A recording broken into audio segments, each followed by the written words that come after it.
മമതാ ബാനർജിക്കെതിരെ വിമർശനവുമായി തിരഞ്ഞെടുപ്പ് കമ്മീഷൻ.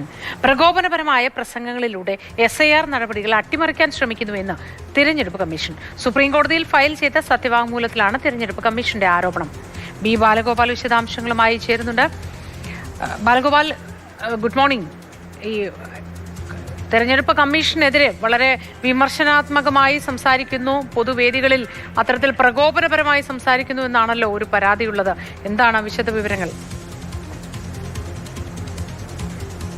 ബംഗാളിലെ SIRമായി ബന്ധപ്പെട്ട കേസിലാണ് ഇപ്പോൾ തെരഞ്ഞെടുപ്പ് കമ്മീഷൻ സുപ്രീം കോടതിയിൽ ഈ സത്യവാങ്മൂലം ഫയൽ ചെയ്തിരിക്കുന്നത്. ഈ സത്യവാങ്മൂലത്തിലാണ് SIR നടപടികൾ അട്ടിമറിക്കാൻ പ്രകോപനപരമായ പ്രസംഗങ്ങളിലൂടെ മമതാ ബാനർജി ശ്രമിക്കുന്നുവെന്ന് ഇപ്പോൾ തെരഞ്ഞെടുപ്പ് കമ്മീഷൻ ആരോപിച്ചിരിക്കുന്നത്. ബംഗാളിൽ ഈ SIRന്റെ ഭാഗമായി നടക്കുന്ന അക്രമ സംഭവങ്ങളെ സംബന്ധിച്ചും ഈ സത്യവാങ്മൂലത്തിൽ വിശദീകരിച്ചിട്ടുണ്ട്.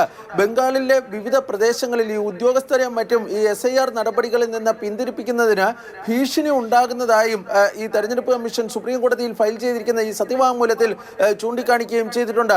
ബംഗാളിലെ ഈ SIR നടപടികൾ സുഗമമായി മുന്നോട്ട് പോകുന്നതിന് കഴിഞ്ഞ ദിവസം സുപ്രീം കോടതി ചില നിർദ്ദേശങ്ങൾ കൈമാറുകയും ചെയ്തിരുന്നു. ഇന്ന് രാവിലെ മമതാ ബാനർജി കൊൽക്കത്തയിൽ ഈ ഉദ്യോഗസ്ഥർക്ക് നൽകിയ ഒരു നിർദ്ദേശം സംബന്ധിച്ചുള്ള കാര്യങ്ങൾ ഇപ്പോൾ പുറത്തു വരികയാണ്. അതായത് സുപ്രീം കോടതിയുടെ നിർദ്ദേശങ്ങൾ കർശനമായി പാലിക്കണമെന്നാണ് ഈ സംസ്ഥാന സർക്കാരിലെ SIRമായി ബന്ധപ്പെട്ട നടപടികൾ ഏർപ്പെട്ടിരിക്കുന്ന ഉദ്യോഗസ്ഥർക്ക് മമതാ ബാനർജി നൽകിയിരിക്കുന്ന ഏറ്റവും പുതിയ നിർദ്ദേശം. ഇതിനിടയിലാണ് മമതയെ വിമർശിച്ചുകൊണ്ടുള്ള ഈ സത്യവാങ്മൂലം ഇപ്പോൾ സുപ്രീം കോടതിക്ക് മുമ്പാകെ വരാൻ വേണ്ടി പോകുന്നത്. ശരി, ബി ബാലഗോപാലാണ് വിശദാംശങ്ങൾ പങ്കുവച്ചത്.